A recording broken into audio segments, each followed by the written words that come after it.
Welcome back to another very special episode of Girls & Co. We're doing floorball interviews, and we gotta talk to the one and only Sam Taskey. How are you doing? I'm great. I'm so happy to be doing this. Yes, I'm pumped to be talking to you. Obviously, we've talked a lot on the show, but this is a little bit different because you are one of the women that is representing one of the floorball teams. Yes. And you were one of the only women last season. We had how many? Three? Yep. So this time we have one on each team, 6 different women, all different backgrounds, and I loved it. So yeah, I know you had a big part in thinking of this, reaching out to people and all of that. So let's start with that. Why did you feel it was so important to have a woman on every single floorball team this season? I just think it's one of the sports where it was the simplest, and easiest transition to do so. Obviously, blitzball, baseball equivalent is softball, but blitzball is different, and softball's, the pitching, and it just would have been a little bit more of a barrier to entry to get it's still something that, we want to do and hopefully can cross off our list is have, female athletes in blitzball, but it was just a much easier lane to start it with floorball. It was, I think the idea came to us a little bit too late last year, but we, threw in, field hockey players where we could, and then knowing how much fun that was last year and the cool element that it brought to the tournament and the different, style of play and skill, we're like, all right, let's make that a priority for Floorball 2 to make sure we have a full roster. And I think it was cool that we could field players from field hockey players, which is, where me, Sarah, and Courtney came from, or ice hockey, like where Reagan was. So it was cool that you could bring a couple other different sports and skill sets into it. So before we dive in more of the actual women that are part of this tournament, I want to talk about you and your past with sports. Yes. How long did you play field hockey, and how did you get into it? Like, when did you fall in love with that sport? I'm from Maryland. Field hockey's big in the Northeast, and I had a cousin growing up, Brittany, who's from New Jersey, where field hockey's even bigger, and she played, and she was, just a cool older cousin, and she was really good, and so my sister and I then kind of got into it from her because we, thought it was fun, and she was good, and she was cool, so we're like, all right, let's try field hockey. So I did like a camp, a real simple, fundamentals camp, I think in 8th grade. Okay. And, liked it, thought it was fun and different. And then, or maybe it was 7th grade anyway, but it was a real simple introduction. Mm-hmm. And then when I went to high school, they had a real field hockey team. So tried out freshman year, and field hockey at my freshman year at Stone Ridge, where my high school, it was there was no cuts. It was competitive, but it wasn't at that time at school, I think it was lacrosse was really intense and soccer, but field hockey was a little bit under the radar. So I was okay, it's easy, good way to make friends freshman year. It's a fall sport, all that stuff. So, but really, really loved it freshman year, and I think found that it was something that I was good at. I really loved my coach. And then, and my sister Mac played it. So it was cool that we were doing it together. It made life easy for my parents because it was, someone on the same schedule. Yeah. I really, really came to love it a lot. I did. So I played all 4 years in high school, and then did 1 season of indoor field hockey. Maybe it was sophomore year. Okay. Indoor field hockey is cool. It's fairly different. You have a much thinner stick, and it's really all played on, like, there's no real aerial component to it. You really keep everything on the ground. And then the biggest thing is they're like floorball, they're sideboards. So you have kind of that extra player, and you have that strategy of banking it off the walls and all that. So I liked indoor, but I just wasn't I think a lot of girls who played indoor field hockey in high school were doing it to get noticed and play further and play on club team, and I was into it, but I was like, all right, that's a lot. Like, I kind of just like playing for fun, and loved. Yeah, and I'm down to play in the fall and play pickup, but I don't need to take it this intense of the full Saturday, Sundays traveling and putting that burden on my parents and all the financials of it and stuff. So I was like, all right, I get my fix just by playing for Stone Ridge. So then I had the thought. So my sister, she's 2 years older. She went on and walked on to a D3 school, Trinity College, to play field hockey. Cool. So I thought that was great. She loved, being a student athlete in college, I think is a really cool experience and an environment that you get. So, and she really loved it. So I was like, okay. So when I was starting my college search, I was like, all right, do I take the route Mac did and try to go to a small, Northeastern school and continue playing? Or do I take the route of, more going to a different kind of school and focusing more on sport management and all that, which is the route I guess I found a happy medium in the University of Tampa, because I could do sport management and, figure out all my career stuff. And then it had a club field hockey team already established, which was a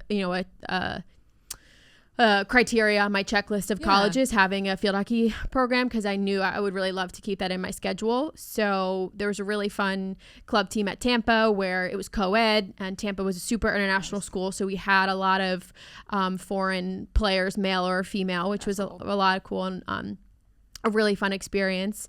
And it was another good way to make friends. That's where I met Sarah, who played in the tournament. Nice. So yeah, that is, good times and fun memories, and just, another good way to get acclimated and make friends and meet people who are similar to you. So it was nice to keep it on my, my schedule, those, again, 4 years of college.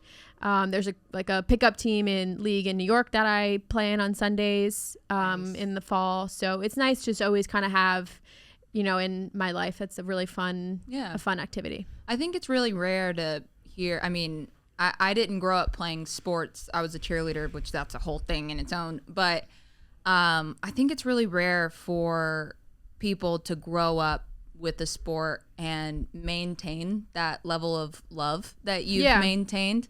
I think it's difficult to always kind of have that grounding of it's something that just brings you joy. And I think it's cool that you've been able to carry that up until your professional career, which is crazy. Yeah. I mean, growing up, I feel like that was somewhat of a joke in my family. It's I tried so many different sports. I did ice skating. I did too. I had a hot minute with archery. I was on a kick of archery. Archery? Yeah, it was so Why does weird. That not surprise me? That's I don't know. Awesome. It was so weird. But yeah, did soccer, did gymnastics, did basketball, all the silly sports that you do in middle school, and it's kind of a joke.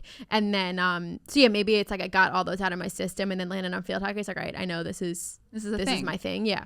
I loved it. So when you first heard last year that floorball was a potential, was that just a hell yes, this is my time to shine? Well, yeah. And it was funny. I vividly remember I was sitting at my desk. Jimmy, I think, had just walked out of the recording studio, and he's like, oh, Sam, do you want to be on our floorball team? And I was like, yeah, because I didn't think anything of it. And I really think it took me a good 2 days to be like, oh, whoa, this is actually. Yeah. I'm actually gonna be in the team. This can be filmed. It's going to be baggage. it's the whole 9 yards. And it freaked me out for a little bit. But yeah, I still think at that time it just didn't, not in a bad way at all, but I just didn't even think about me being a player, or hey, maybe I should. You were in logistics shoot mode. My shot. Yeah. And it just, didn't I had myself in a different box of a different label. But so I was honored. I was really cool that he just said that. And yeah, so it was really, it's so funny, but it's a blast. I love it. I think it's the one tournament in the warehouse that allows for so many different people to shine. Yeah. That was one thing that I talked to the Blitzball boys about, and they were asking, what's your favorite tournament? And I was like, floorball. Yeah. Because we get to see the excitement and the passion come through in all of the games. So my next question for you is, not only are you a player in these tournaments, but you are also still, you're essentially directing and helping manage and run production, which you typically do in these tournaments. So how do you do both? I don't know. I struggle with that. I don't know if I'm always great at doing both. I really feel like this last floorball too, I feel like it was the least I've really, to some degree, ever done in tournaments, because I think everyone else just really knew their role or stepped up or whatever. Yeah, I feel like all the other systems and groups and departments really were pretty self-sufficient. So all I think I had to do was just remind people, when they had to be in place, and check in and make sure people had everything they needed. But I think also going into floorball, knowing that I would be unavailable when I'm playing, I just had a little bit more, pre-playing of hey, let me make sure everyone else is good. Let me make sure I have all my cheat sheets and my notes, and, I do everything in advance that I can. And I think sometimes in floorball, it was helpful having the distraction of, checking in on logistics, then I didn't have to, you know, think about play. Think about playing as much, because Yeah. I do get in my head and get nervous and overthink. So it was kind of nice to have something else to worry about until, you know, 5 minutes before, and could just lock in on playing. One of the funniest things was, and this isn't giving anything away, but there were two different games, completely different outcomes. You and Sarah sat in the exact same spot in the press room, and you guys said the exact same thing. Really? Like, to a point to where you were both hard on yourself. You were both like, I let everyone down. I don't know what I'm blah, blah, blah. Like, and that doesn't give anything away, because you guys were just unrealistically hard on yourself for no reason. But I was sitting in the corner just watching. I was like, you guys just did. So funny. What was it like for you? I mean, last year was obviously a lot of fun. But this year, you not only got to play with one of your best friends, but you also got to play with your boyfriend, which is crazy. And I know it's a funny storyline, but like, what was that like for you? It was funny. We did a lot of shit talking before, a lot of practicing, you know, jokingly and lovingly, but also he's really competitive and had something to prove. I the same. So it was really funny that, like, you know, I don't think we knew what to expect. Also, you know, we aren't guaranteed a matchup of playing each other. Right. So a lot, you know, had to go right for that to happen. So I didn't really want to get my hopes up on that. I was really excited to watch him play. I knew he would be really good, because he is really good and put time into practicing just for his own enjoyment, and then, you know, to be a good player.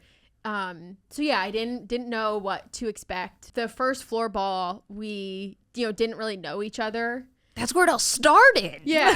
So we didn't really know each other well enough for me to really, you know, dump on him like my emotions from a game or any of that. So I think that a little bit like caught him, you know, off guard. And it was funny when I was pulling clips or screenshots of post-game pressers to make the thumbnails for the post-game shows. Yeah.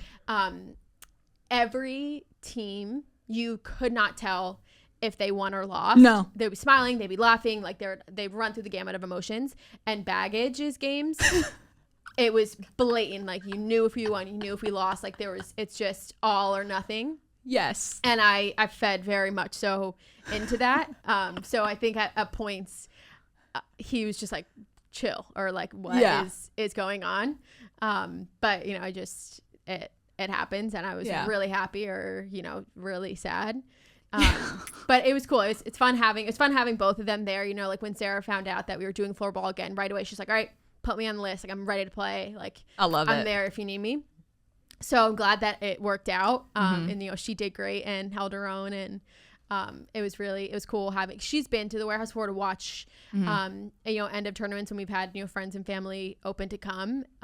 So it was cool, being on the inside, and like knowing how media day works, and you know, all the meetings and all that stuff, and, you know, get a jersey and be on Lovia's and be part of it all. So it was a lot of fun having them both there. My favorite press conferences were Lovia's, because it would be like happy, and Sarah's just like like wearing all the emotions. And that's why you two are so similar in that regard, because Nikki's obviously like, our mantra is love and happiness, and then Sarah's just like, but we did this wrong. So like, I loved it. I thought it was great. I thought they were both great additions. I love the fact that we saw Nick's personality come out a lot more this tournament. I thought that was great. Going back to the tournament as a whole, and you essentially helping orchestrate, have women on these teams, how do you find people, and how do you do it so well to where they fit so perfectly in that warehouse? No, a lot of it really is luck. You know, you can only do so much vetting of people. Yeah. Like, oh, like, are you good? You know, like, it's hard and awkward to ask, like, how do you ask? Like, are you a cool person? Yeah. Like, it's, you know, it's really hard to know, and to ask, and for people to answer honestly about themselves, you know, how they react or how they feel, or all that stuff. And, you know, the warehouse is a hard place in and of itself to describe.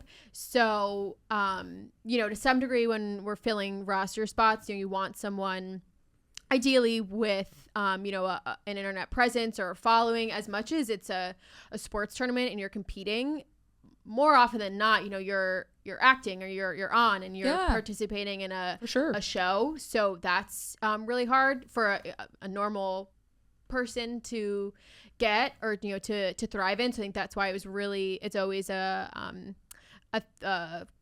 characteristic we look for in someone to get that world and want to do that and have the energy and know how to be a presence on camera. So that's always a bonus. It's hard sometimes because they have busy schedules or whatever for a lot of reasons. So Reagan was a girl who is just super well known in that area. I think what I've come to learn is hockey influencer, hockey content creator world is really pretty small. It's a lot of the same groups gets invited to all the same events, and they all know each other and have worked together and are similar and overlap in a lot of different ways. So, and she went to the Winter Classic for the NHL when Jack and Zoe were there. So I recognized her name also from that list.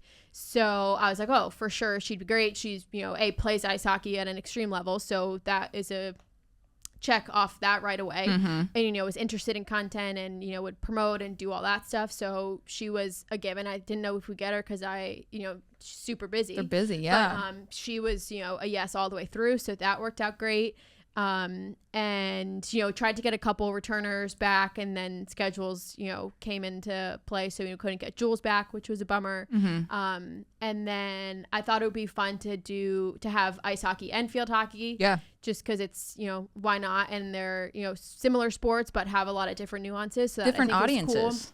Cool. Reagan plays she's so much better, but plays differently than Courtney or myself or Sarah with our different field hockey backgrounds. So I think that's cool to have that on display and that dynamic when you're strategizing and making plays and all that. So Sarah and Courtney love him, and it's amazing that they were on call somewhat last minute when we did have last minute conflicts and dropouts, but contributed great and held their own and were amazing. Lauren Russell she used to work for us. Yeah, I realized that when I was like writing up her bio. I'm like, oh my gosh. She was here before a lot of people. She was here before me. I think we only overlapped for a couple months, like back when we were in the Bronx. That's crazy. I know that she left on great terms, and she left to go do her own thing. Yeah. So I was like, oh wait, like what? I remembered her, and she's doing very, very well. Just all about sports and content and reactions, and just being a person you look to when you're trying to find news or content about your team. Agreed. So and she was local, and she gets us, so I figured that would be a really easy connection and invite and understanding and a yes, which it was. And I think it was nice to bring her back into the fold and see, for her to see how much, bigger the team is and, what we've come to. So I think that was a fun reunion, and, she was great. And then Chelsea was last minute. Yes. Star of the show. Chelsea's great. Chelsea was also, the latest but greatest addition. Actually, that was help from Nick. Nice. Again, just because all the hockey people roll in the same group. They had been at an event together before, and her specifically, looking at her socials, she also is, really first and foremost leading the charge on, women in sports and hockey in sports and female content creators. So it's like, oh, that makes a ton of sense. She's 21, which is crazy. And, she's specifically insane, trying to grow, herself and help, make a difference for girls in sports. So I was like, oh, this feels like she'd be, schedule allowed. She'd be totally down. And the other caveat with that was she needed to be a Canadian. So she checked off all those boxes real quick, and I felt bad. I was somewhat staying on her and pressuring her, like following up every hey, less than every 15 hours. I'm like, hey, just making sure you saw this. Like, give me all these answers. Yeah. And she's adds to her lore. She's just so down for everything. So yeah, she was the best. And I love it. I love getting to invite new people to join, the family and the warehouse, like alumni list. So I love when they come and they're really excited and they're blown away, and then they just get invested in everything else that we do. So she was best. It was really lucked out. It's really just it was a cool group that everyone meshed within their team and then with everyone at large. Yeah, that was the cool part, was seeing how all of these, even the last minute additions, just blended so well. Meant to be, yeah. It was awesome. And Chelsea in particular, like I went up to her at the end of the tournament and I was like, I'm so impressed with you. Can't say enough good things. Because like when I was 21, I'm not doing that. No. I'm terrified to do that. Like, so I give her so much credit. And though like she's not as talkative or as loud as some of our other creators we had, but like when we needed her to show up, she showed up and she showed out. Like she was awesome. Yeah, any way you look at it, her coming is insane and incredible and so brave and just like so cool. And just like in the corner doing like weird, like crazy shots. I'm like, just minding her own business, but being a gem. It was awesome. Yeah. She was so cool. I loved it. And I love the fact that she was on a team with K-Mac. Like, and they do the first pregame interview for game 2, and it is a work of art. Couldn't think of 2 more opposite people. Could not. So one of my last questions I have for you is what's next for women in the JM Warehouse? Because I know that you are actively trying to include more women and make it more of an avenue for women to shine and be on camera and be a part of these tournaments. So what's next? It's always great and a goal and something in the back of my head. So, we had the idea a while ago of, softballers and blitzball. Even when the first Savannah Bananas game premiered on Sunday, and I was reading through the comments, and someone's like, because maybe someone had a similar softball-ish, pitch delivery mechanisms. Yeah. I'm like, I want to be like with, an underhand pitcher in there. And I was like, yeah.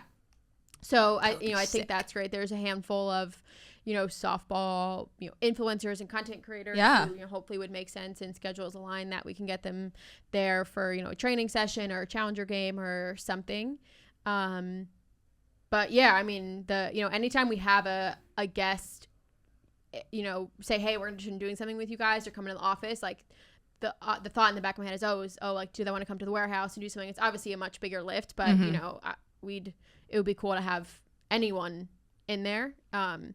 So it's just something that, if we keep asking and trying long enough, like we'll get it going. And then, floorball, I guess, can always be the staple and the first that we always see that. And I think, as we do more sports that maybe also lend themselves to just a larger female like pool to choose from or interest. I agree.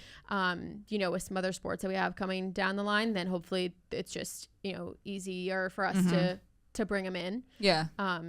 So yeah, the door, was never closed to that. It just, a lot has to right to get anyone to ever come to the warehouse, regardless of who they are. So, just, gotta keep trying, and then it'll happen when it does. But yeah, I think it's always fun and cool that floorball can be that tentpole event, and I can, be part of it. So hopefully a lot more. I enjoy it. I think it's cool. I think it's one of those things where the warehouse is such a well-oiled machine at this point, to where now the avenue is always open, the lane's always open. It's just like what works, when it fits, when it does, when it doesn't, whatnot. Last question. So you typically aren't on camera. Yeah. When it comes, and I know you obviously do Girls & Co., and so you've gotten a little bit more used to it, familiar in that regard, but how do you approach these tournaments when it comes to live comments, being in the chat, reading things, not reading things? What is your personal approach when it comes to that? Yeah, I think the how I see it, at least, is the content I ever am asked to or do participate in is always stuff that's like super in my wheelhouse, or just feels so natural to do, like floorball or like code names or Girls & Co. Like, it's just talking to you and Taylor. It's just like so, it's easy to not think about cameras being there. Right. I think, for the couple of things that I'm in, I've never luckily seen a super bad comment that makes me feel bad. I don't know how I would handle that when that day comes. Maybe I won't, if I feel like I had a bad game of floorball, maybe I'll tune out for that period, or not read any comments. I don't know if I've ever read a negative comment. That's the really nice thing though about Warehouse in general is people that love it, don't, the people that love it way outweigh the negative people in chats or in comments. So for the most part, if you see a negative one, odds are there's 3 or 4 right above it that are much nicer.